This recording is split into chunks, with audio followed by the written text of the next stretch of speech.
Alguém pode ler para mim na sua Bíblia aí? Porventura dá graça ao tal servo, porque fez o que lhe foi mandado. Creia que não.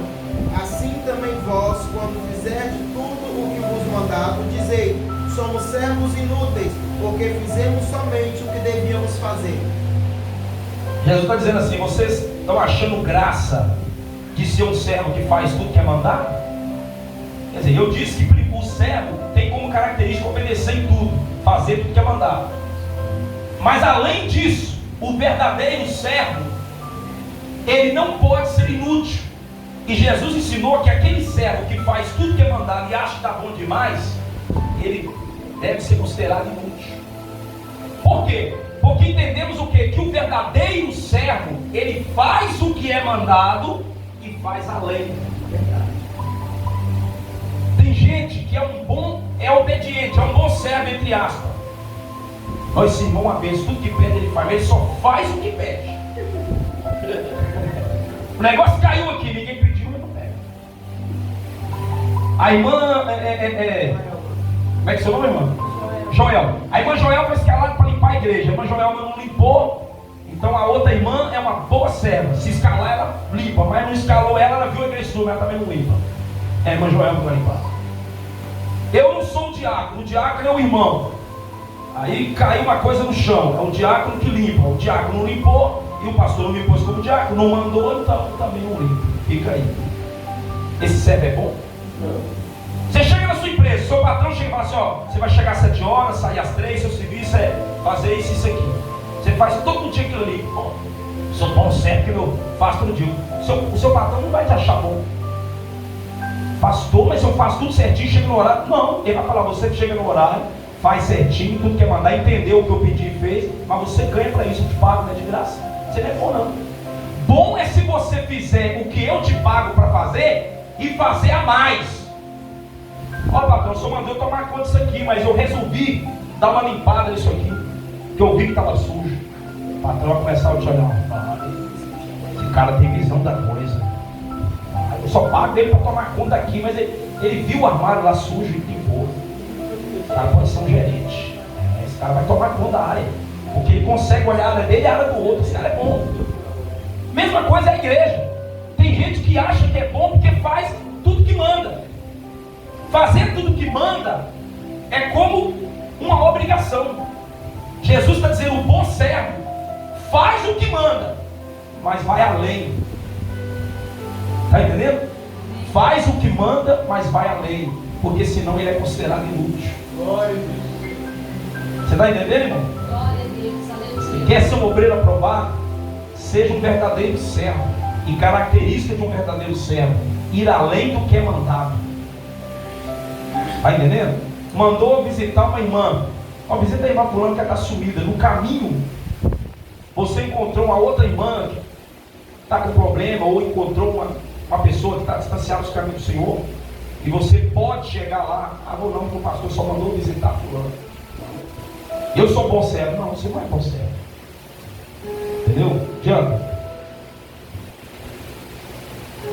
O verdadeiro servo, ele é honrado pelo Pai. João 12, 26. Alguém pode ler para mim, por favor? Se alguém me serve, siga-me, e onde eu estiver, ali estará também o meu servo. E se alguém me servir, meu Pai o honrará. Aleluia. Repete, irmão, por favor. Se alguém me serve, siga-me, e se onde eu estiver, ali estará também o meu servo. E se alguém me servir, meu Pai o honrará. Olha que coisa boa. Glória a Jesus. Se alguém me serve, aonde eu estiver, ele vai estar. Está entendendo? Aonde eu estiver, ele vai estar. E se alguém me serve, o meu Pai o honrará. Quer dizer, o que é a honra? A honra é uma aprovação. Ou seja, o meu Pai o aprovará, o honrará. Aleluia. Então seja um servo. Jesus foi um exemplo de servo. Marcos 10 e 45. Alguém pode ler? Vamos testar os irmãos na Bíblia aí. São bons de Bíblia, baixar aí. Marcos 10 e 45. Bom e rápido, né? Pode ler. O cumprimento do povo de Deus com a santa paz do Senhor. Amém.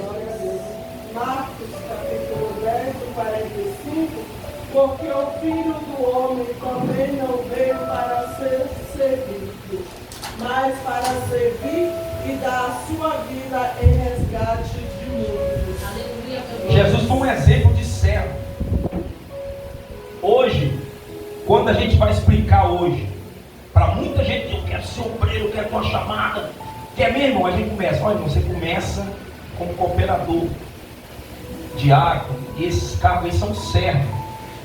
Aí quando a gente fala assim, vai trabalhar daqui para baixo, aqui é outra área. E daí? Limpar a igreja, aí tem que já. Negócio de ficar servindo nada, negócio de ficar arrumando cadeira, posição. Queria ser pastor, eu fui chamado. Queria ser missionário, estar lá no púlpito, pastor, no reteté, no mistério. As pessoas esquecem que Jesus, que é melhor do que eu e do que você, foi um exemplo de servo. Ele diz, o Filho do Homem não veio nem para ser servido, ele veio para servir. Então Jesus foi um exemplo de servo. E hoje as pessoas chegam na igreja ontem e não quer servir mais, já quer ser servido. E Jesus foi um exemplo de servo. Então Lucas 22, 27. Pois qual é maior? Quem está à mesa ou quem serve? Porventura não é quem está à mesa? Eu, porém, entre vós sou como aquele que serve. Está vendo? Glória a Deus. Ele está dizendo quem é maior, né, na visão das pessoas. Quem está servindo uma mesa ou quem está sentado na mesa? Está sentado na mesa, é o chefe. Olha lá, ó. Traz aí. Mas Jesus está dizendo, pois é, agora eu que sou seus líderes, digo uma coisa, eu não sou como aquele que está sentado à mesa, eu sou como aquele que serve. Quer dizer, eu não estou importando com quem é maior, eu estou querendo é servir. Glória. Hoje a gente, não, eu quero ser maior, eu quero ser diácono, não, porque diácono é menor que o presbítero, eu quero ser presbítero, não quero ser nem presbítero, eu quero ser um pastor logo, porque aí é eu e acabou. Eu quero ser missionário, diaconisa, ser o maior. Você vai dizer, ei, está preocupando de ser o maior? Faz igual eu estou nem para quem é o maior da mesa, eu estou como aquele que serve. Eu preciso servir. Está entendendo? Ele está ensinando para a gente sobre a questão de ser servo. Pode entrar. Porque o servo verdadeiro, ele deve ser fiel ao Senhor. Por isso é importante ser um servo. Lucas 6 e 13. Alguém pode ler?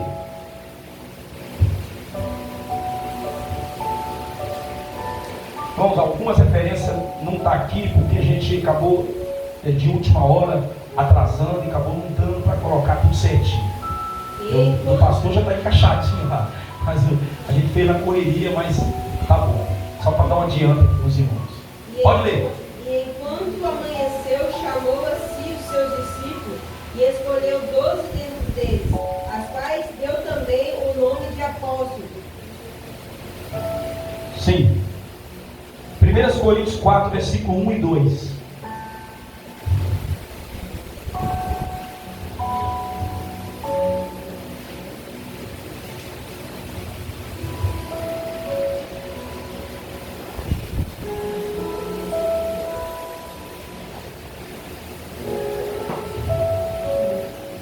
Coríntios 4, versículo 1 e 2. Que os homens nos consideram como ministros de Cristo e despenseiros dos ministérios de Deus. Além disso, requer-se nos despenseiros que cada um se ache fiel. Amém? Requer-se que seja despenseiro e que cada um se ache fiel. Pode andar.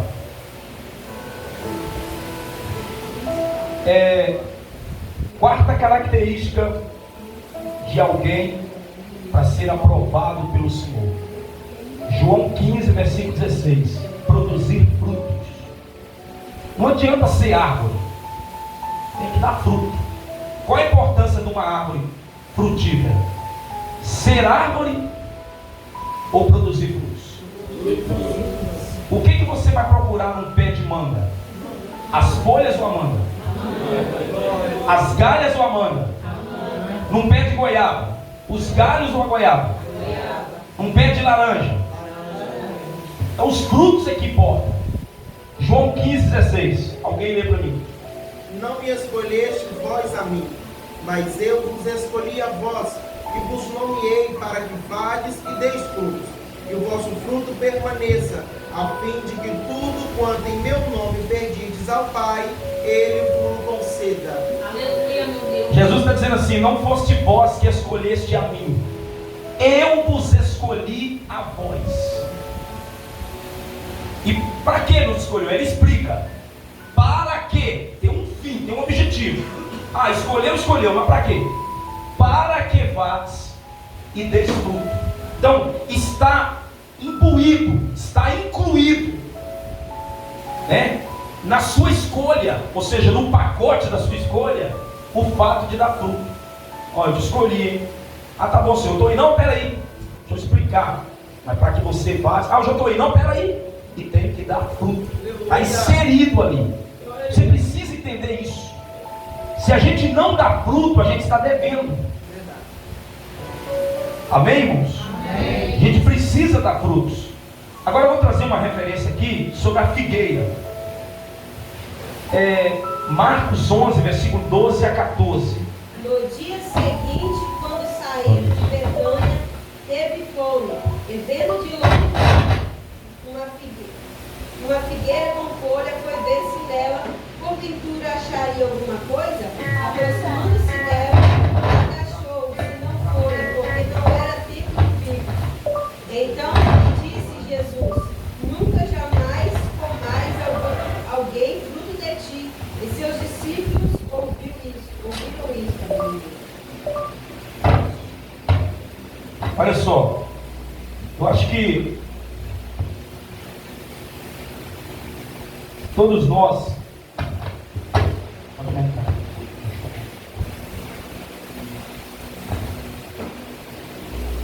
conhecemos essa parte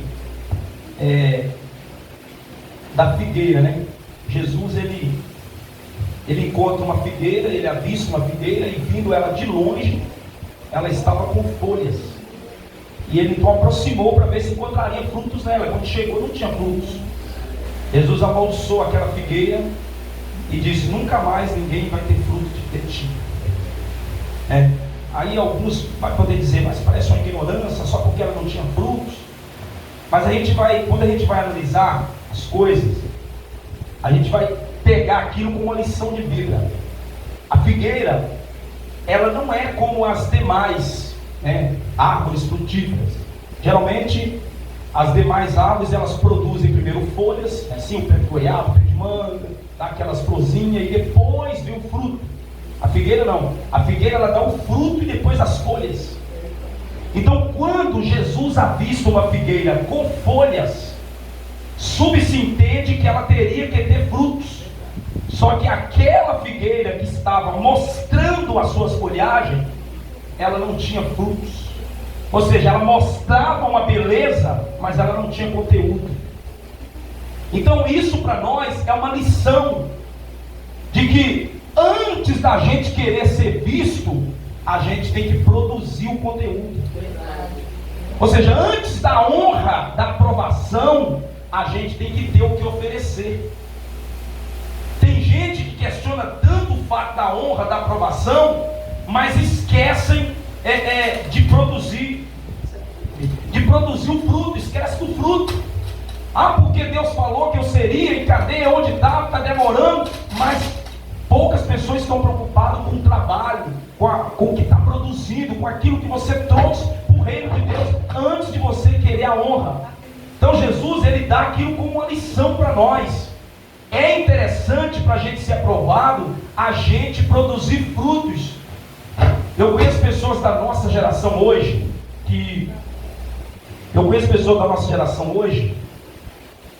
que às vezes tem pessoas que até já dizem até para mim, por exemplo, a gente escuta: ah, pastor, não estou dizendo da nossa igreja não, tá, irmãos? Estou dizendo assim que os irmãos olham para pensar aqui. Não, a gente lidar com muitas pessoas. Então, tem pessoas que chegam: ah, pastor, eu vou lá para a sua igreja, ou se eu estivesse lá, e aí, seria isso, seria aquilo? Meu irmão, você precisa primeiro produzir frutos. Não adianta a pessoa se preocupar com a honra sem sequer apresentar o seu trabalho, né? O que é mais importante? Você aparecer como alguém honrado para as pessoas, ou você mostrar no reino de Deus sua qualidade? Tem pessoas que querem chegar a pastor, nunca tomou conta de uma criança na igreja. Como pastor, você vai tomar conta de todo mundo, de obreiros, de idosos, de casais. Você vai comandar geral, você vai ter que aconselhar geral, formar pessoas no geral. Você vai ter que aconselhar obreiro, fazer obreiro, trabalhar os casais. Se você nunca se preocupa de cuidar de uma criança, como é que você vai cuidar de uma igreja toda? Tem pessoas na igreja que se o pastor falar assim: olha, eu te dou um cargo de regente dos adolescentes. Não quero não, pastor, sou das irmãs, eu quero. Está entendendo? Então, quer dizer, o servo tem que entender isso, que antes de mostrar as folhas, tem que ser como a figueira. Está entendendo? Não adianta mostrar as folhas sem ter apresentado um fruto. Jesus chega para aquela figueira como quem diz assim: você está se amostrando, né, mostrando folha, suas folhagens, a sua beleza. A folha é a beleza da árvore. Mas e o conteúdo? Quem é que vem numa árvore procurar folha? A folha mostra que a árvore é bonita, é viçosa, mas quem é que vai procurar folha de uma árvore? Você vai num pé de banana procurar suas folhas? Você não vai. Todo mundo procura frutos. Jesus está querendo dizer: sabe, antes de você apresentar as folhas para mim, eu quero que você mostre frutos para mim. Mostra frutos no meu reino. É frutos que interessa. É você trazer uma alma. É você dizer: pastor, eu fui atrás desse homem, ele estava desviado, e eu trouxe ele para Jesus. Ele está aqui, pastor. Olha, pastor, a irmã fulana estava aborrecida porque entendeu que a irmã Gisele falou isso, serviu para ela, e é isso, etc. Enfim, mas eu fui lá, aconselhei ela, tirei essa seta da cabeça dela com bons conselhos, e ela está aqui agora, já quer adorar, já quer louvar, já quer cantar no ciclo de oração. Maravilha, pastor. É isso, apresentar frutos. Glória a Jesus, aleluia. Então, é assim que Deus vai provar o nosso ministério. Pode adiantar. Porque Jesus sempre busca encontrar fruto daqueles a quem deve produzir. Jesus sempre busca em você encontrar frutos, né? Porque você foi escolhido para produzir esses frutos no reino de Deus. Pode andar. A conclusão disso tudo que nós estamos falando aqui, para que isso tudo? Para que essas características que o pastor citou? Para chegarmos aqui, ó. A conclusão disso tudo ou seja, que conclusão chegamos? Um ministério com a aprovação de Deus, ele gera um legado. Amém? Amém. Um ministério com a aprovação de Deus, ele gera um Legado. Gera um Legado. O que é um legado? O que é um legado para você? O legado, ele é aquilo que é deixado de você ou de alguém para gerações, né? De repente, gerações e gerações. O legado também, ele é o quê? Ele é uma referência de vida que você deixa para outras pessoas. No reino de Deus, é importante você deixar um legado positivo. Às vezes nós não preocupamos com isso, com o que fizemos, com a nossa atitude, se a gente é referência boa ou ruim, se a gente é influência mal ou ruim. Mas no reino de Deus, eu vou mostrar para vocês que Deus se preocupa com isso, e que as pessoas de Deus do passado, que foram referências, deixaram sim um legado positivo, que é espelhado por todos nós hoje. E nós, e a nossa geração, nós nos preocupamos com isso. Olha só o legado. 2 Timóteo capítulo 1, versículo 4 e 5. Alguém pode ler? 2 Timóteo capítulo 1, né? Versículo 4 e 5. Desejando muito ver-te, lembrando-me das tuas lágrimas, para me encher de gozo, ao recordar da fé não fingida em que em ti há, o qual habitou primeiro na tua avó Loide, na tua mãe Eunice, e estou certo de que também habita em ti. O apóstolo Paulo, ele vai citar como referência, né? Uma avó, deixa eu pegar aqui.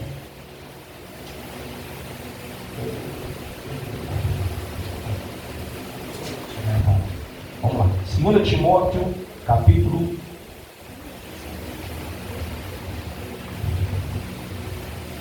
1, versículo 4 e 5.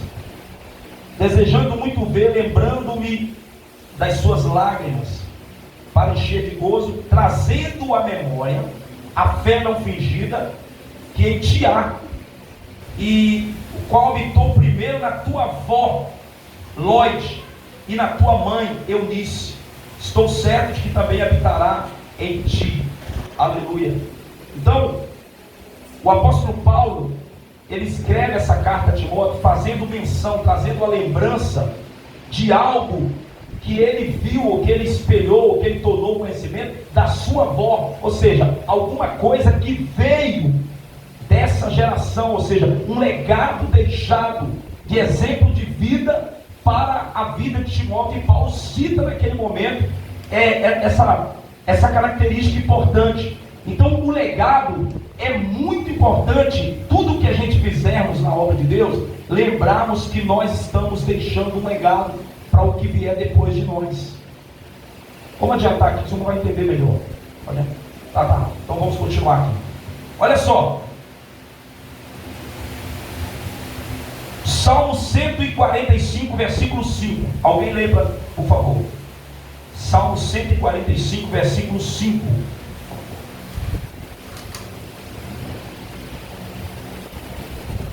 Já estou encerrando, tá, irmãos? Glória a Deus. Daqui a pouquinho nós vamos ouvir a nossa equipe Adorai, da casa aqui. Depois vamos ouvir também o grupo de jovens. 145, verso 5? Sim. Salmo 145, verso 5. Falarei da magnificência gloriosa da tua majestade e das tuas obras maravilhosas. Amém. Aleluia, Jesus. Olha só. O legado é também uma referência da nossa vida, no que se refere às nossas atitudes, comportamento, caminhos de conquistas e sucesso, que servirão para referência da vida de outros. Agora, qual é a importância de deixar um legado positivo? Por que isso é importante? Qual é a importância de deixar um legado positivo? Primeiro tópico, não está aqui, os vão acompanhar comigo, tá? Primeiro tópico, quem não deixa legado é porque viveu como um mau exemplo na vida, a exemplo de Saul, pensando apenas em si. 1 Samuel capítulo 13, versículo 1 a 14. Alguém pode ler?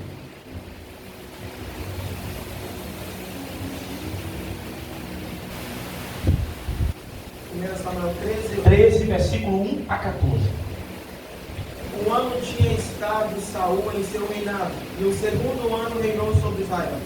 Então Saul escolheu para si 3.000 de Israel, e estava com Saul 2.000 enigmas, e nas montanhas de Betel, e 1.000 estavam com Jonatas em Gibeá, um Benjamim, e despediu o rosto do povo, cada um para a sua casa. E Jonatas feriu a guarnição dos filisteus, que estava em Gibeá, o que os filisteus ouviram, pelo que Saul tocou a trombeta por toda a terra, dizendo: ouçam os hebreus. Então todo Israel ouviu dizer: Saul feriu a guarnição dos filisteus, e também Israel se fez abominável aos filisteus. Então o povo foi convocado após Saul em Gilgal. E os filisteus se ajuntaram para pelejar contra Israel, 30.000 carros e 6.000 cavaleiros, e povo e multidão como a areia que está à borda do mar. E subiram-se e acamparam em Migmas, ao oriente de Bet-Avim. Vendo, pois, os homens de Israel que estavam em angústia, porque o povo estava apertado, o povo se escondeu pelas cavernas e pelos espinhais, e pelos penhascos, e pelas fortificações, e pelas covas. E os hebreus passaram o Jordão para a terra de Gade, e de Gileade, e estando Saul ainda em Gilgal, todo o povo veio atrás dele tremendo, e esperou 7 dias até o tempo que Samuel determinara. Não vindo, porém, Samuel a Gilgal, e o povo se espalhava dele. Então disse Saul: trazei-me aqui um holocausto e ofertas pacíficas, e oferecerei o holocausto. E sucedeu que, acabando ele de oferecer o holocausto, eis que Samuel chegou, e Saul lhe saiu ao encontro para o saudar. Então disse Samuel: que fizestes? Disse Saul: porquanto via que o povo se espalhava de mim, e tu não vinhas nos dizer aprazados, e os filisteus já se tinham ajuntado em Migmas. Eu disse: agora descerão aos filisteus sobre mim a Gilgal, e ainda a face do Senhor não orei, e violentei-me e ofereci holocausto. Então disse Samuel a Saul: obraste nasciamente e não guardaste o mandamento que o Senhor teu Deus te ordenou, porque agora o Senhor teria confirmado o teu reino sobre Israel para sempre. Porém, agora não subsistirá o teu reino. Já tem buscado o Senhor para si homem segundo o seu coração, e já lhe tem ordenado ao Senhor chefe sobre o seu povo, porquanto não guardastes o que o Senhor te ordenou. Então, irmãos, Saul, o rei Saul, foi escolhido, aclamado pelo povo. Ele teve o seu reinado rejeitado, ou seja, ele não foi honrado. Ele não teve o seu reino como um legado deixado positivamente para nós. Então Deus escolhe Davi. Já Davi era diferente. 1 Samuel capítulo 21, versículo 22. Olha só. 1 Samuel capítulo 21.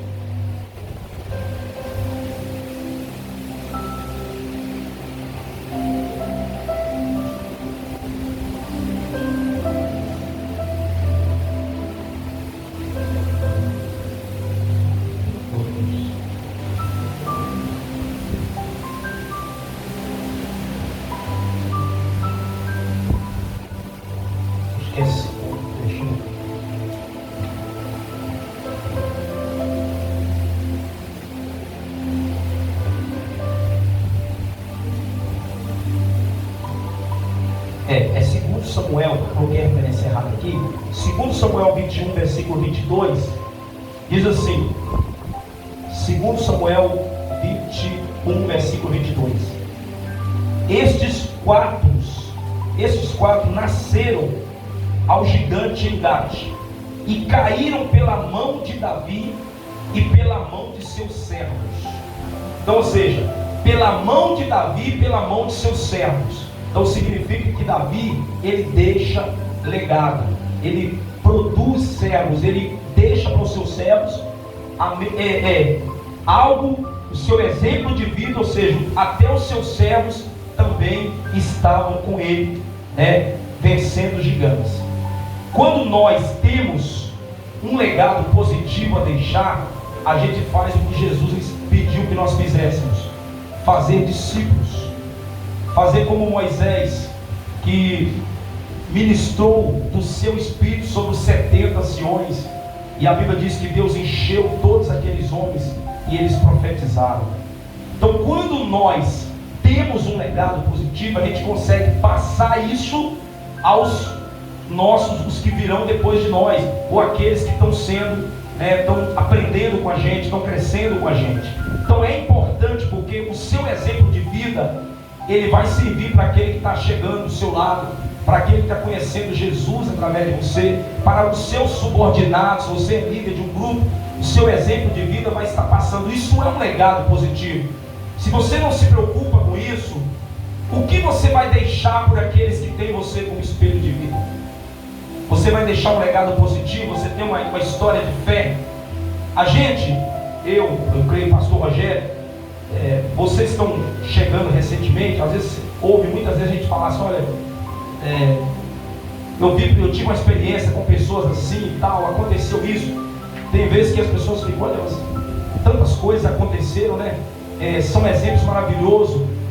Mas por quê? Porque nós espelhamos em outros, nós aprendemos com outros. E também hoje passamos isso para vocês, histórias positivas, exemplos positivos, como lidar com determinadas situações. Isto é um legado. Então a primeira coisa, por que é importante deixar um legado positivo? Primeiro, porque quem não deixa legado é porque viveu como um mau exemplo de vida, pensando só em si. Porque quando você deixa um legado, você está pensando naqueles que virão depois de você, sem importar com os demais. Por outro lado, se preocupando apenas em deixar, se preocupando apenas em si, e não de deixar um bom legado. Davi já foi diferente. Davi, ele deixou. Tópico 2. Quem não se importa em deixar um legado, é porque é egoísta, só pensa em si, não consegue amar o seu próximo, e nem pode ser, como Jesus ensinou, ser luz para o mundo. Porque se você não deixa um legado, então como é que você pode ser espelhado por alguém? A Bíblia diz em Mateus capítulo 5, versículo 14 a 16. Alguém lembra, por favor? Já estou encerrando.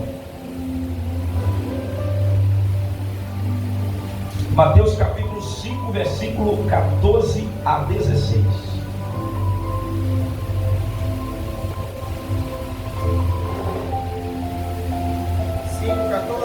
A 16.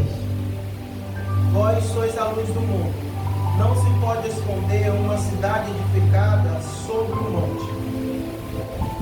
Nem se acende a candeia e se coloca debaixo da alqueire, mas no velador, e dá a luz a todos que estão na casa.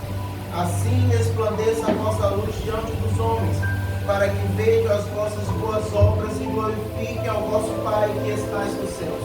Então quer dizer, que resplandeça a vossa luz diante dos homens, para que eles vejam. Ou seja, isso é um legado positivo, de exemplo de vida, que você vai deixar para as pessoas que estão de olho. A Bíblia diz que nós somos cercados de uma tão grande nuvem de testemunha, e tem gente que não importa com nada. Tem gente que não quer nem saber, que não achar de mim, daí eu faço, e não tem problema. E nós esquecemos que nós fomos escolhidos para sermos exemplos para quem olha. Você lembra de Eliseu que passava e a viúva observou ele e chamou o seu marido e disse: olha, este que passa por nós é um santo homem de Deus, porque eu o tenho observado todo dia que passa por ele. Amém? Então isso é interessante, deixar um legado positivo, né? De um exemplo de vida. Quando você não se importa com isso, você é meio que egoísta, só pensa em si. Eu quero saber o que os outros vão ver. Não, é eu e acabou. E se você só pensa em si, você não ama o seu próximo, né? E você não pode ser luz do mundo, porque você não pode ser referência para ninguém, você só pensa em você. Então, e se você não pode ser referência, você também não pode ser o 2 aí. Você não pode ser representante do reino, e nem uma testemunha, como diz Atos 1:8. Alguém lê para mim Atos 1:8? E Atos 13:47 também. Glória a Deus. Atos capítulo 8. Isso, 1:8. Mas recebereis a virtude do Espírito Santo. Aleluia. E há de vir sobre vós, e ser-me-eis testemunhas tanto em Jerusalém, como em toda a Judéia e Samaria, até os confins da terra. Jesus disse assim: recebereis o poder e ser-me-eis testemunha, tanto em Jerusalém, Judéia, Samaria, até os confins da terra. Ou seja, você foi chamado para ser testemunho de vida das pessoas. Então, ou seja, você precisa ter um legado a deixar, né? Atos 13:47, a ganhar tempo. Porque o Senhor assim nos mandou: eu te pus para a luz dos gentios, para que sejas de salvação até os confins da terra. Amém? 3, tópico 3. Quem não se preocupa em deixar um bom legado, não pode querer o bem da igreja do amanhã. Porque em Mateus 7:12 diz, alguém lê para mim, Mateus 7:12. Vamos, irmão, vamos treinar aí, ó, abrir as Bíblias aí. Eles são irmão não. O irmão está bem, glória a Deus com isso. Mas quer mais irmãos participando para ver. Os irmãos estão desenrolando aí mesmo o mistério. Glória. Mateus 7,12. Portanto, tudo que vós quereis que os homens vos façam, fazei também a vós. Porque esta é a lei e os profetas. Olha que Jesus diz: tudo que vós quereis que os homens vos façam, façai vós também. Então, se você não se preocupa em deixar um legado, prova que você não se importa, né, com a igreja do amanhã.